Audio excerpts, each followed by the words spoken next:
নারকেল নাড়ু খেতে কে না পছন্দ করে। আমরা কিন্তু সবাই কম বেশি নারকেল নাড়ু খেতে ভীষণ ভালোবাসি। চলুন তাহলে এবার নাড়ু রেসিপিটা দেখে নেওয়া যাক।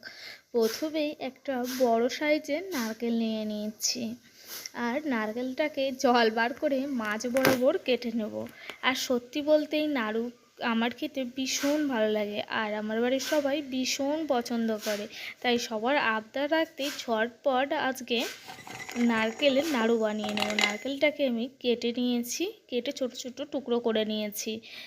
মিক্সিং জারে আমি কিন্তু মিক্সি করে নেব। আপনারা চাইলে হাত কুড়ি দিয়ে কুড়ে নিতে পারেন, সেক্ষেত্রে কিন্তু অনেক সময় লাগে। তো এক্ষেত্রে কিন্তু খুব তাড়াতাড়ি হয়ে যায়। একটু মোটা দানা রেখেছি, খেতেও কিন্তু অনেক বেশি মজাদার হয়।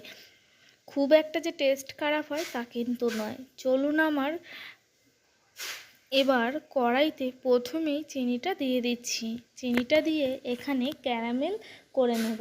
আপনারা চাইলে এখানে গুড় দিয়ে করতে পারেন। আপনারা যদি গুড় দিয়ে করেন সেক্ষেত্রে আর ক্যারামেল করার কোনো দরকার পড়ে না, নারকেলের মধ্যে ডাইরেক্ট গুড়টা দিলেই কিন্তু হয়ে যায়। দেখতেই পাচ্ছ আমার ক্যারামেল রেডি।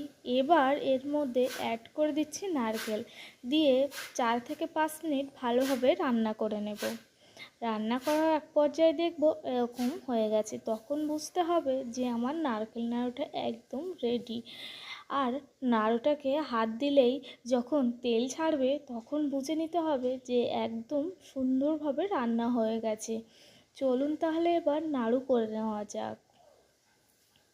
এখানে আপনারা চাইলে এলাচ গুঁড়োও দিতে পারেন।